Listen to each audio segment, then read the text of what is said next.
एक बार पुनः साहित्य सोपान मंच पर आपका स्वागत है। आज मैं संदीप वैष्णव एक ऐतिहासिक कहानी के साथ में प्रस्तुत हुआ हूँ। आज की ऐतिहासिक कहानी जिसका शीर्षक है आकाशदीप, जो छायावादी कवि जयशंकर प्रसाद द्वारा रचित है। तो आइए आकाशदीप कहानी से जुड़ी महत्वपूर्ण बातों का अध्ययन करते हैं। सर्वप्रथम इस कहानी का प्रकाशन 1930 में हुआ था। इस कहानी के माध्यम से लेखक ने यह संदेश दिया है कि मानव के आचरण यानी चरित्र और व्यवहार को प्रेम और त्याग के माध्यम से काफ़ी बदला जा सकता है। मूल संवेदना इसकी प्रेम और कर्म के द्वंद्व पर आधारित है और अंत में कर्तव्य भावना को भी समर्थन देती है।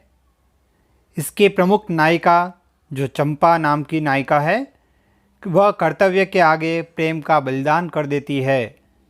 इसमें नारी के त्याग और लोक कल्याण की भावना भी स्पष्ट हुई है। अब इस कहानी के मुख्य पात्रों का परिचय। सर्वप्रथम बुद्धगुप्त, जो ताम्रलिप्ति बंदरगाह जो है वहाँ का एक क्षत्रिय है। यह महानाविक भी है और परिस्थितिवश जलदस्यु अर्थात जल के मार्ग में जो डाकू होते हैं वह भी है और इस कहानी का प्रमुख नायक है ये। फिर चंपा नाम की नायिका है जो एक क्षत्रिय बालिका है और यह इस कहानी की प्रमुख नायिका है। एक नायक भी है जिससे बुद्धगुप्त का युद्ध भी होता है। एक जया नाम की नायिका है जो सेविका है और चंपा की सेवा करती है। फिर पोताध्यक्ष, यह मणिभद्र नाम से है और स्थान जो है उस नए द्वीप का नामकरण इसी चंपा के नाम पर किया जाता है। तो अब मूल कहानी पढ़ते हैं।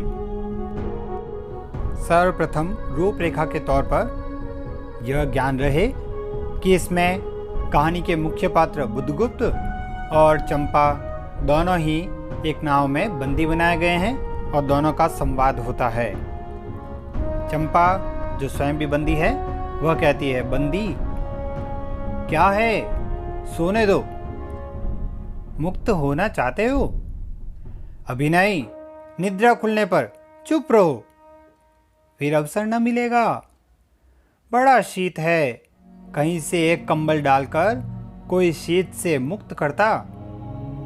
आंधी की संभावना है, यही अवसर है। आज मेरे बंधन शिथिल है। तो क्या तुम भी बंदी हो? हाँ, धीरे बोलो। इस नाव पर केवल 10 नाविक और प्रहरी है। शस्त्र मिलेगा?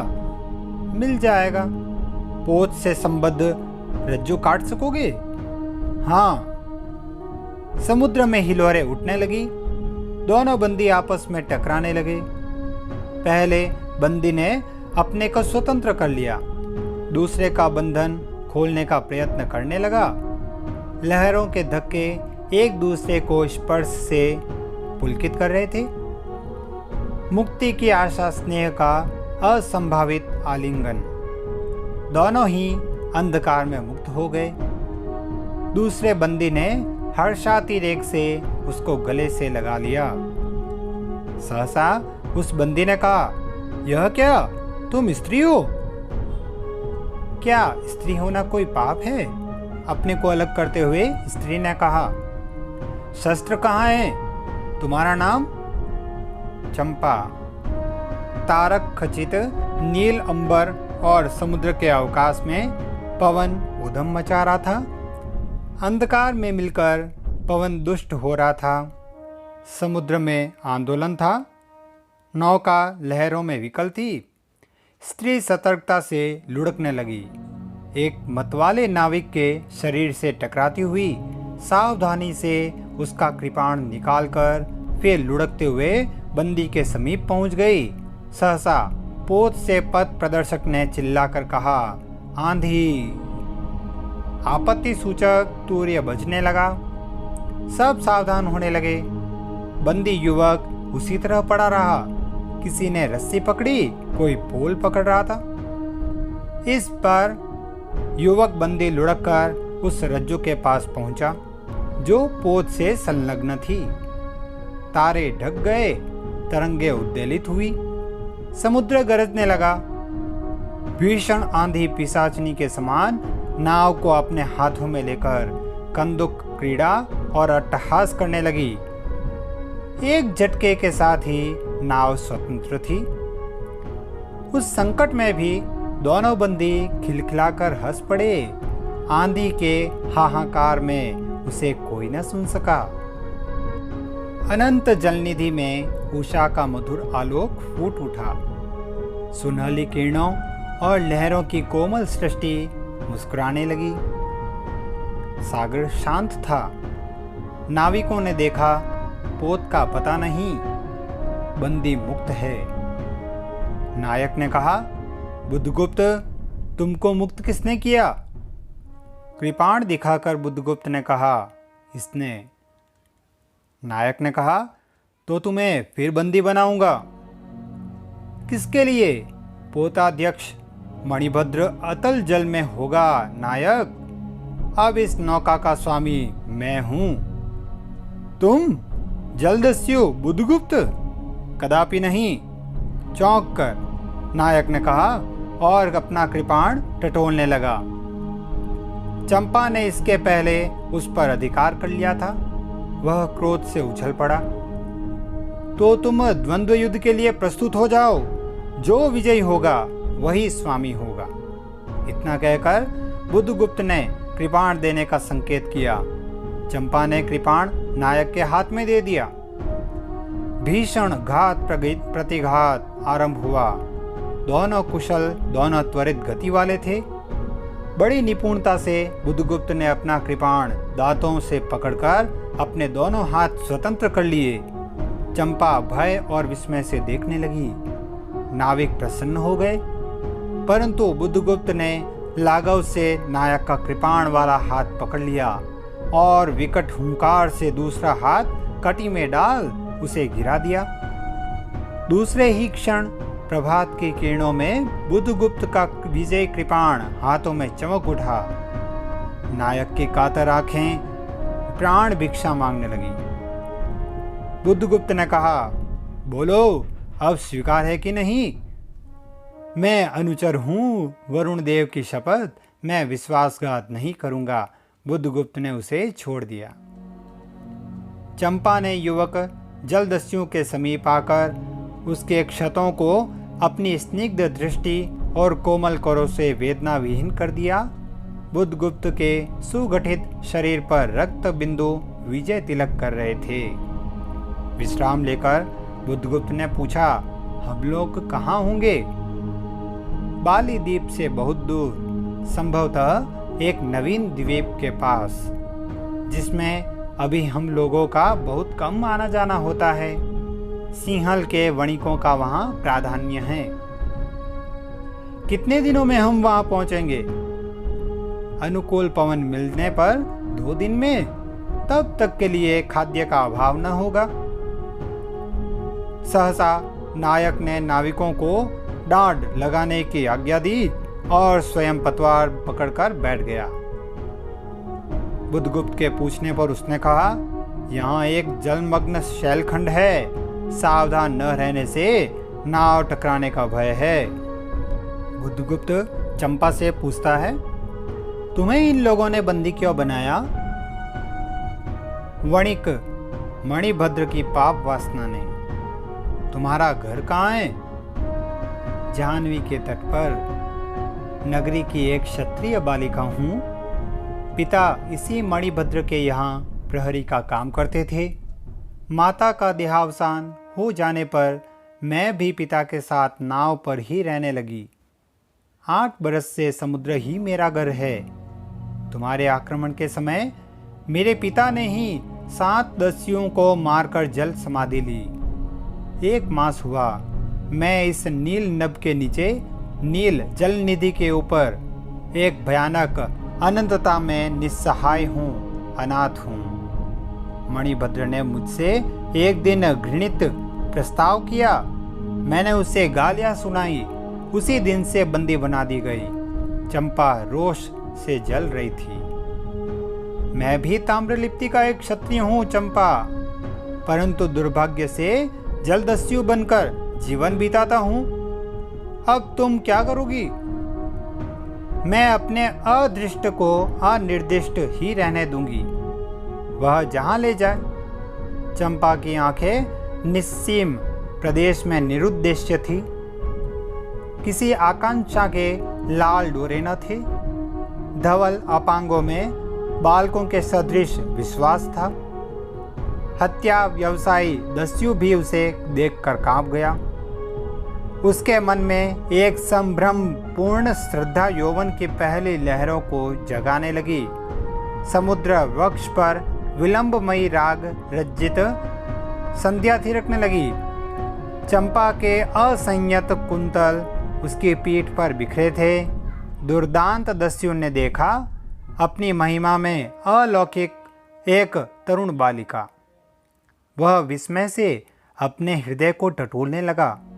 उसे एक नई वस्तु का पता चला, वह थी कोमलता। उसी समय नायक ने कहा, हम लोग द्वीप के पास पहुंच गए। बेला से नाव टकराई। चंपा निर्भीकता से कूद पड़ी। मांझी भी उतरे। बुद्धगुप्त ने कहा, जब उसका कोई नाम नहीं है तो हम लोग इसे चंपा द्वीप कहेंगे।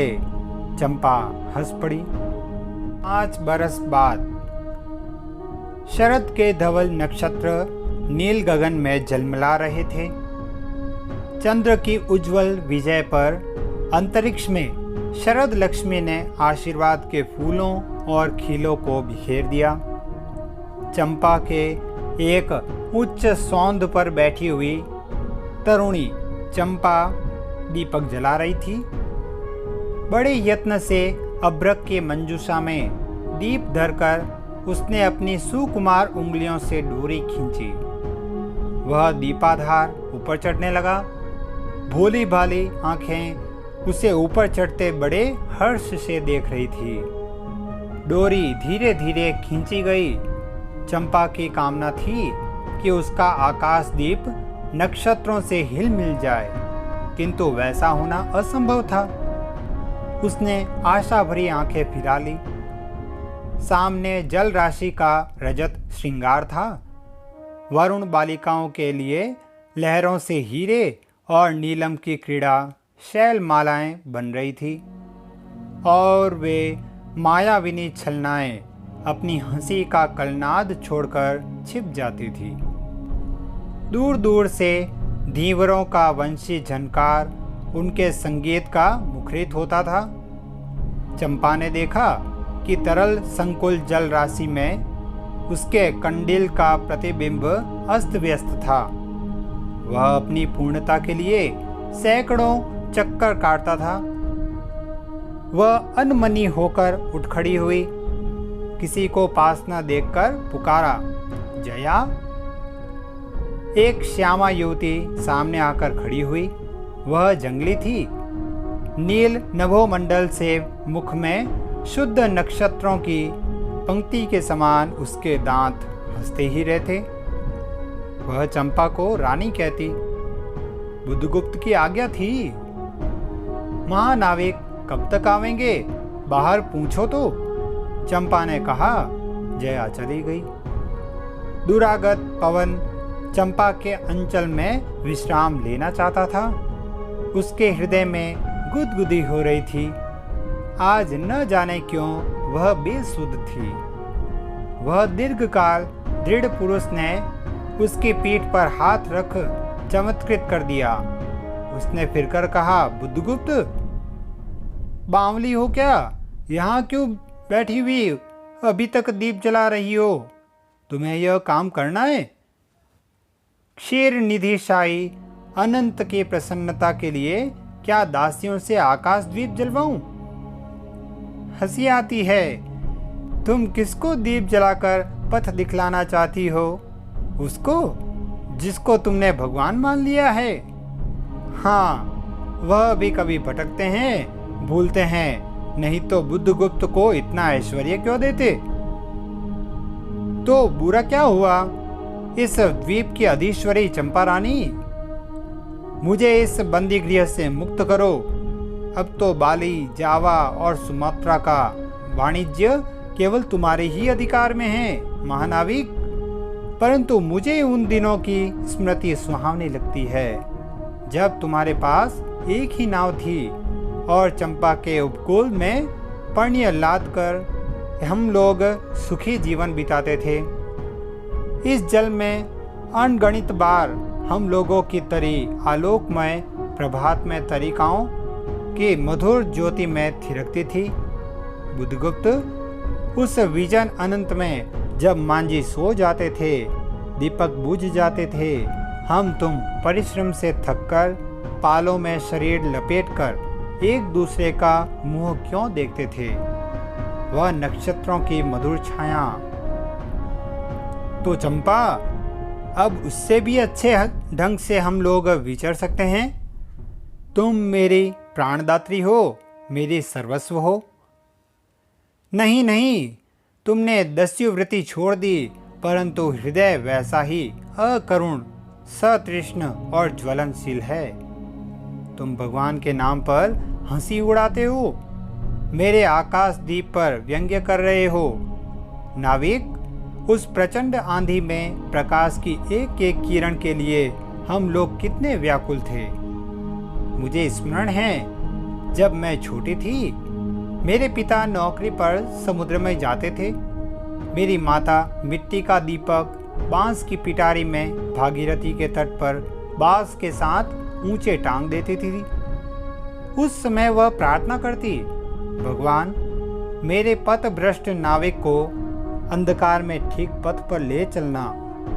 और जब मेरे पिता बरसों बाद लौटते तो कहते, साध्वी, तेरी प्रार्थना से भगवान ने कष्ट संकटों में मेरी रक्षा की है। वह गदगद हो जाती। मेरी माँ, आह नाविक, यह उसी की पुण्य स्मृति है। मेरे पिता, वीर पिता की मृत्यु के निष्ठुर कारण जलदस्यु, हट जाओ। सहसा चंपा का मुख क्रोध से भीषण होकर रंग बदलने लगा।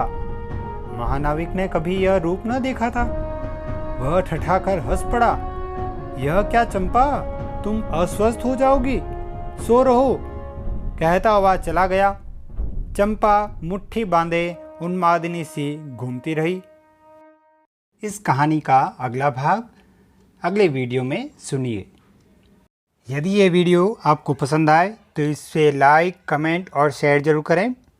साथ ही इस चैनल को सब्सक्राइब भी जरूर करें ताकि और भी आने वाले वीडियो की अपडेट आपको मिलती रहे। धन्यवाद।